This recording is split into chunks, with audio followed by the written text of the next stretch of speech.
This channel does not promote any violent, harmful, or illegal activities. All content provided by this channel is meant for an educational purpose only.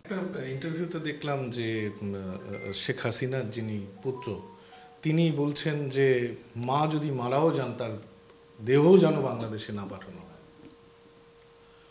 দেখেন কিছু কিছু বিষয় এখন পুতুলের নামে, জয়ের নামে, এগুলো এআই দিয়ে তৈরি করা, এসব সব বিশ্বাস করতে যাবেন না। ভারতের যে এই প্রত্যর্পণের ব্যাপারে ভারতের যে স্ট্যান্ড, তারা যে বিবৃতিটা দিয়েছেন, আপনারা সেটা স্বাগত জানাচ্ছেন?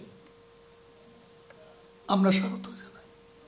এবার একটুখানি মূল বিষয়টায় আসি, যেখান থেকে এই ঘটনা আমরা যেটা দেখলাম যে ছাত্র আন্দোলন, এই ছাত্র আন্দোলন যখন শুরু হলো সেই সময় আমি আপনার মুখোমুখি হয়েছি, কিন্তু সোশ্যাল মিডিয়ায় আপনি খুবই পরিচিত। আপনার একটি বিবৃতি যে ছাত্রলীগ বিষয়টি বুঝে নেবে, তারপর থেকেই কিন্তু দেখা গেল মানে ক্যাম্পাসে উত্তপ্ত পরিস্থিতি তৈরি হলো। এবং আপনার এই বিবৃতিটা নিয়ে আপনি কি? এটা সংবাদপত্রের আওয়ামী লীগ বিরোধী, সরকার বিরোধী যে তৎপরতা, সেখানে সংবাদপত্রের একটা অংশ তারা আমাদের নেত্রীর নামেও, প্রধানমন্ত্রী শেখ হাসিনার নামেও কতগুলো শত্রুতাপূর্ণ প্রপাগান্ডা, তখন প্রভোকেটিভ কিছু প্রচারণা তারা করেছিল।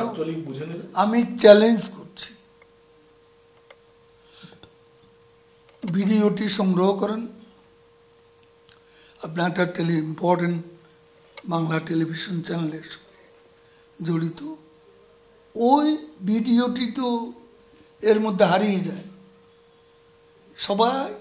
সব টেলিভিশন চ্যানেলে আছে।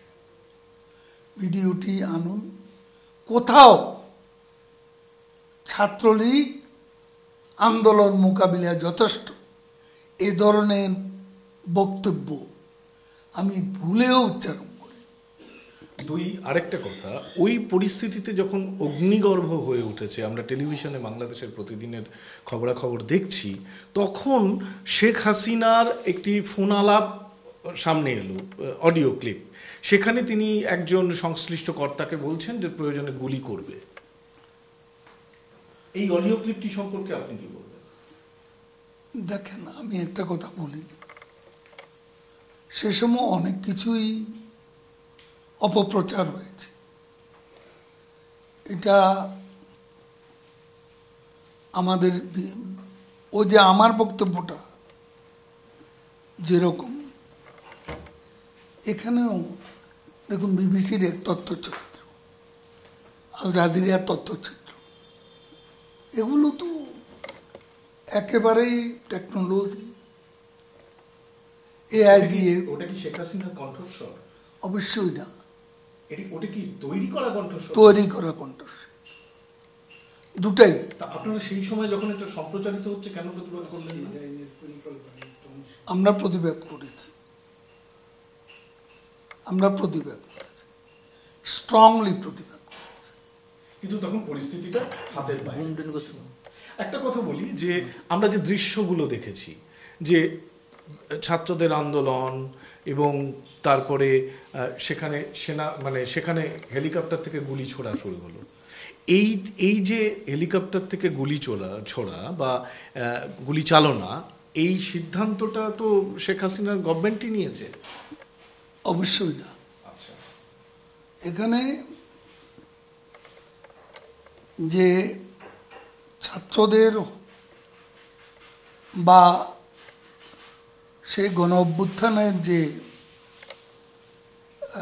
অভ্যুত্থানকারীরা, তাদের উপর যে হামলা হয়েছে, গুলিবিদ্ধ হয়েছে, অনেকে নিহত হয়েছে, সেটা সেখানে ব্যবহার হয়েছিল 7.62 স্নাইপার বুলেট। এটা উপদেষ্টা ব্রিগেডিয়ার সাখাওয়াত তিনি প্রকাশ্যেই বলেছেন, যেটা টেলিভিশনের বিভিন্ন চ্যানেলে এই নিউজ এসছে। এ 7.62 বাংলাদেশে কোনো বাহিনীর কাছে ছিল না, এটা পাকিস্তানের সেনাবাহিনীর কাছে। কিন্তু হেলিকপ্টারগুলো যা আমরা দেখলাম সেগুলো তো সেটা দেখুন তখনকার পরিস্থিতি কে কি করেছে। তবে কোনোভাবেই জনতার উপর, ছাত্র জনতার উপর গুলি বর্ষণের কোনো নির্দেশ ছিল না। তাহলে এত শিশু মারা, এত ছাত্র মারা, এইটার দায় আপনি এখন স্নাইপার বুলেটে কতজন মারা গেছে আপনি কি সেটা রিসিভ করেছেন? মানে একটা লন্ডন থেকে তারেক জিয়া বলছে আন্দোলনকারীদের সঙ্গে তার যোগাযোগ হচ্ছিল, সে বারবার বলছিল নাহিদ, সার্জিস এদেরকে ফোন করে আরো লাশ চাই, লাশ ফেলতে হবে। লাশটা তো তারাই ফেলেছে। আপনি বলছেন তারেক জিয়া লন্ডনে বসে এটা ষড়যন্ত্র নীল নকশা বুনছিলেন? সে নীল নকশার অংশ, আচ্ছা, নীল নকশা তারই, সে কথা আমি বলছি। কিন্তু এই যে আমি একটা কথা বলি যে তাদের একটা আক্রোশ, ঠিক গভর্নমেন্ট আপনাদের, প্রশাসন আপনাদের, সেখানে গোয়েন্দা ব্যর্থতা নয় এটা? এটা এটা এটা এটা পুলিশের ব্যর্থতা নয়, সেনাবাহিনীর ব্যর্থতা নয়? এখানে ডিফিসিয়েন্সি আছে, সেনাবাহিনীর ভূমিকা নিয়েও প্রশ্ন আছে। আমি এই মুহূর্তে এগুলো বলতে চাই না, এই মুহূর্তে আমি বলতে চাই না। সেনাবাহিনীর ভূমিকা যেমন প্রশ্নবিদ্ধ, এই জন্য আমি টোটাল সেনাবাহিনীর উপর দোষ আরোপ করতে চাই না।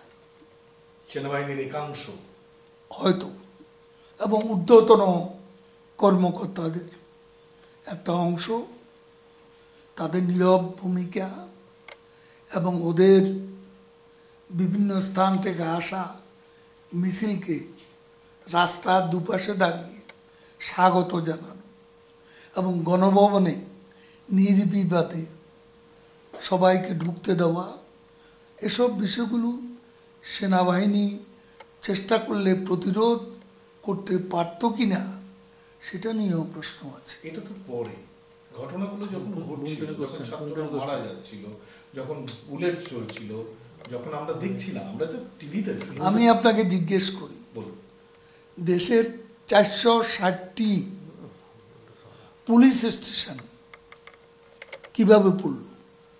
এটা কি আওয়ামী লীগ পুড়িয়েছে? দেশের শত শত পুলিশকে হত্যা করা হলো।